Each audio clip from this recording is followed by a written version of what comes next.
And just like my mobile phone, it's powered by a lithium-ion battery. It's just that the batteries in that car can hold about 7,000 times the charge that my mobile phone can. And as a result, it's really, really powerful. In fact, this thing has the performance of a supercar, and I'll illustrate that later with some performance tests in the video. But obviously, this is actually designed as a practical family car. So if you climb inside the back, you will see, well, for me, an average size adult, I've got plenty of knee room. I mean, look at that. And headroom, that's just about okay. Though the sloping roofline does mean that people over 6 foot will find it a little bit cramped for headspace. Another thing to note with this car is that the floor is quite high because there's all the batteries underneath, and as a result, this angle between your knees and your hips is a little bit less comfortable than in some other cars where you sit a bit higher. On the plus side though, this flat bench seat and the flat floor means that for carrying 3, the person in the middle can get quite comfortable. It's just that the people on the outer 2 seats then end up having their heads just like wedged up against this sloping roofline here. Now, if you click up there to watch my detailed practicality video, you'll see exactly what it's like with 3 people in the back. And I'll also show you how much stuff you can fit in this car's boot, but I'll give you a summary now. So the luggage capacity on this Tesla is actually pretty impressive. Just wait for the electronic tailgate to do its thing. And voila. As you can see, plenty of space. There is a bit of a load lip to lift stuff over, but it's not too much of a problem. If you want to carry even more stuff, you know, this is a practical hatchback, people, look. You can fold down the seats though. There is a bit of a ridge there, which does make it a bit harder when pushing heavy items to the front of the car.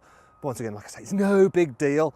Now you can actually get this car with a really cool feature. So this one has underfloor storage, but you can actually get little seats which flip out of there. Let me just move that out of the way. And then there are occasional seats for children who can sit here, and they're like strapped in and everything. The only problem is that they do have to be small children, as I'll illustrate now. That look, that's yeah, it's shut on my head there, you see. So they do have to be pretty tiny kids.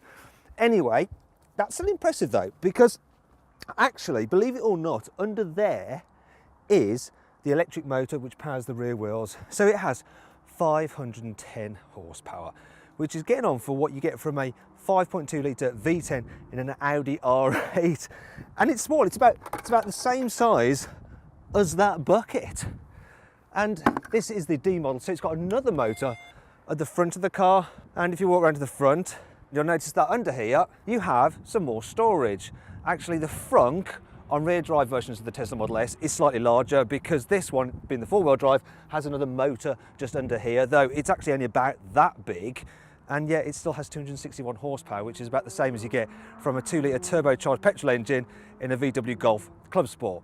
Now, when you combine both motors together and the battery capacity, you end up with a 611 horsepower car. Now the numbers don't actually add up because the power is actually dictated by the battery rather than the total combination of the 2 motors together. But still, 611 horsepower, that is insane. What's also insane is the price. So yeah, this car, it's £130,000, though the entry-level Model S starts from around £60,000, and it's a lot better value. Now that brings us on to the interior of this car and the quality. So, for a £60,000 car, I think it's easily good enough. But for this P100D at £130,000, yeah, I mean, it's nice, but the fit and finish doesn't feel £130,000. I think that something like a BMW 7 Series does feel nicer, posher and better made inside. I mean, this one, for instance, has, well, the Tesla uses switchgear from Mercedes. This gear selector, you'll find that in a Mercedes A-Class. What is good though is the design. I mean, it's very minimalistic. There's hardly any buttons, and that's because you control most of the car's functions through this amazing portrait style screen. I mean, there's nothing else like this in the automotive world. It's incredible. I could say it's like an iPad, but it's better than an iPad. It's absolutely blooming massive. So you've got full internet connectivity. So I've got Google Maps with all the traffic data and stuff like that. I've got Spotify. I've got the internet. Look, I mean, I can go online if I want to. There we go. We're on CarWow there and search for some new cars. Brilliant. I mean, it's amazing. Also, I can control all the car's functions through this as well, such as the suspension and things like the sunroof. So here we go. I can slide this dial here and open the sunroof to whatever percentage I want. There we go. I've gone for 88%. I mean, that is incredible. Now, there's so much to talk about this infotainment system here that I can't cover it in this review. So if you click up there, you can watch my detailed infotainment video on this particular system. And believe me, It's quite a long video, but it's worth it. So far then, the Tesla Model S is both practical and packed full of gadgets, but it isn't until you hit the road that it really blows you away. Now, anyone who thinks that electric cars are slow has never been in a Tesla Model S. This one has over 600 horsepower, and I can put it in a mode called Ludicrous, and if I press and hold the button, it gives me this car's maximum performance. And it's going to ask me a little question in a second. Wait for it to pop up on the screen. Are you sure you want to push the limits? This will cause accelerated wear of the motor, gearbox and battery. No, I want my mummy, or yes, bring it on. I'm going to put the car in drive. I've got my left foot on the brake. I'm going to mash the throttle. It's giving me launch mode. I'm now going to do the same again and release the brake. Go. Whoa! My God, that's fast! Wow, that is really, really fast. So, yeah, 0 to 60, Tesla claims around 2.5 seconds. I mean, this is the high performance version, but even lesser models, the Tesla Model S, feel very quick when you accelerate. That's because you have instant torque from that electric motor. Now, launching a car is all well and good for a bit of fun, but what's more useful every day is this thing's overtaking ability. So let's say I'm cruising along at 50 miles an hour and I'm stuck behind someone dawdling in a Porsche Panamera Turbo. I don't want to get past them. So yes, here we are, very, very sedate. It's 50 miles an hour, and then I'm going to floor the throttle. Now, that's 70. That is 70. Like, oh, so fast. My God, this is insane. Yes, this makes you king of the road. You can just like warp speed past anything like you're in a spacecraft. Love it. There can be no denying that this car's performance is incredible.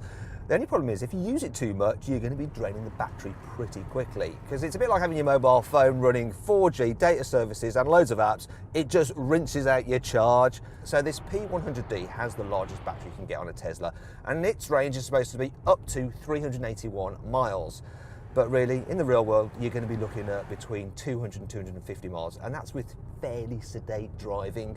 Now, of course, you can charge the car up, and you want to go to one of Tesla's superchargers, and they can recharge the batteries to 80% full in just 45 minutes, though there's only 34 of them in the country. So you might have to use some other charging method, which isn't as quick. And let's be honest, anyway, 45 minutes waiting for your car to charge is a lot longer than just filling it up with petrol.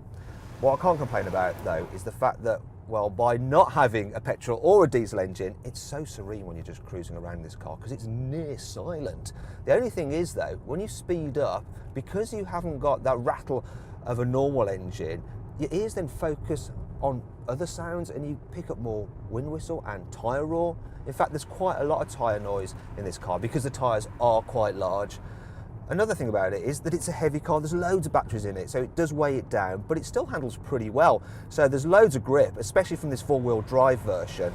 And because the batteries are mounted low in the car, the centre of gravity is good, so it doesn't roll about in the corners. The steering's sharp as well, but it doesn't have much feel to it. But then this isn't supposed to be a sports car, is it really? It just has the performance of one.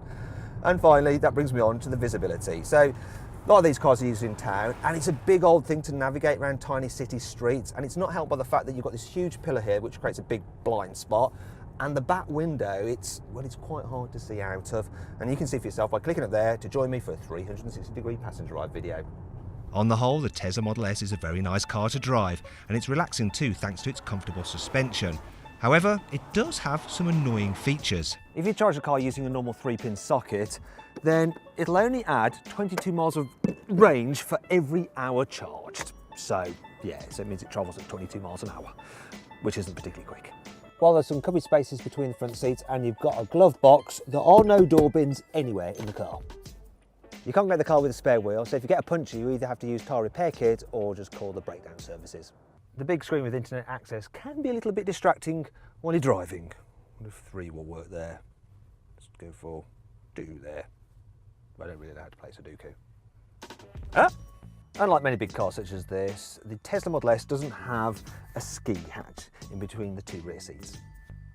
Thankfully, there's still plenty to like about the Model S that more than make up for this. If you have the key and get near the car, the door handles automatically pop out for you.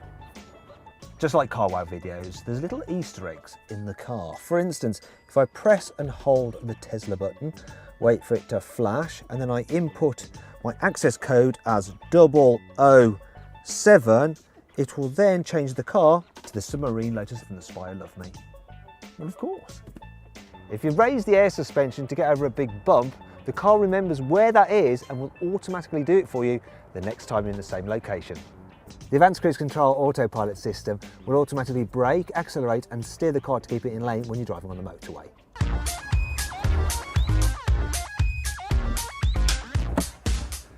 Now if you click it there, you can get more information and compare offers on new cars at carwow.co.uk.